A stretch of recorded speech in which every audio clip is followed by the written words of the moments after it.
सड़कों पर घूमने वाली, बैठने वाली और कीमती फसलों को चरने वाली गायों से आप कभी न कभी परेशान जरूर हुए होंगे। लेकिन छत्तीसगढ़ सरकार इसका एक इनोवेटिव सॉल्यूशन लॉन्च करने जा रही है। यही नहीं कि आपको ये पता है, अगर आप गाय भैंस चराते हैं तो आपको सरकार से सीधी नौकरी मिलने वाली है। जी हाँ, ना इंटरव्यू ना लिखित परीक्षा, बस सीधे नौकरी पक्की और महीने महीने पगार आपके हाथ में। सुनने में सपना लग रहा है ना, लेकिन ये हकीकत है और इसका नाम है गौधाम योजना।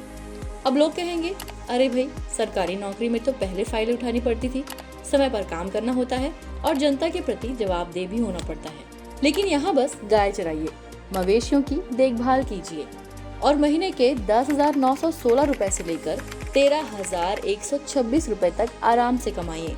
भारतीय संस्कृति में गोवंशों को माता का दर्जा मिला है, लेकिन समय के साथ बढ़ती आबादी और घटते चारागाह के चलते ये गोवंश हमें सड़कों में, गलियों में दिखाई देते हैं। इससे दुर्घटना के हालात तो बने रहते हैं। इसीलिए छत्तीसगढ़ सरकार ने गांव की अर्थव्यवस्था को मजबूत करने और पशुधन की सुरक्षा के लिए गौधाम योजना लॉन्च कर दी है।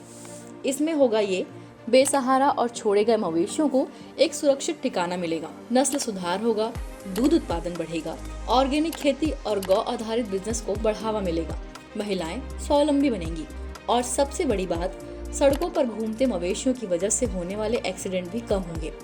ये गौधाम सिर्फ सरकारी जमीन पर बनेंगे, जिसमें पक्की बाउंड्री, पशु शेड, पानी, बिजली, मतलब गाय भी एसी नुमा आराम में रहेंगी। खैर, एसी तो नहीं, लेकिन कूल एंड कंफर्ट में जरूर होंगी।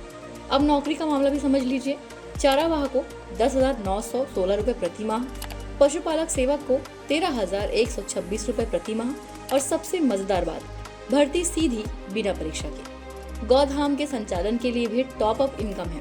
पहले साल 10 रुपए प्रति पशु प्रतिदिन, दूसरे साल 20 रुपए, तीसरे साल 30 रुपए, चौथे साल 35 रुपए, यानी साल दर साल आपकी कमाई बढ़ती जाएगी। और मजे की बात तो ये है कि अगर आप चारा उत्पादन में भी हाथ आजमाना चाहते हैं तो सरकार आपको देगी प्रति एकड़ 47,000 और अधिकतम 5 एकड़ के लिए लगभग 3 लाख रुपए। अब गौ माता का पेट भी भरेगा और आपका बैंक अकाउंट भी।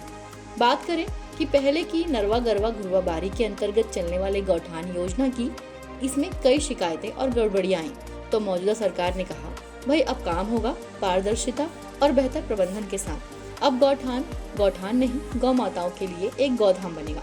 मुख्यमंत्री विष्णुदेव साय का कहना है कि ये योजना न सिर्फ पशुधन की सुरक्षा करेगी, बल्कि हजारों चरवाहों और पशुपालकों के लिए स्थायी आय का साधन भी बनेगी। तो अगर आपके गांव में भी गौधाम खुलने वाला है तो समझिए, अब आपकी किस्मत में सिर्फ ढेंचू नहीं, बल्कि महीने की तगड़ी सैलरी भी जुड़ने वाली है। और हाँ, क्या आपको पता है छत्तीसगढ़ राज्य गौ सेवा आयोग कहाँ स्थित है? अगर पता है तो हमें कमेंट में बताना ना भूलें। गौ माताओं के संरक्षण के लिए छत्तीसगढ़ सरकार की ये पहल अच्छी लगी हो तो वीडियो को ज्यादा से ज्यादा लाइक और शेयर जरूर करें।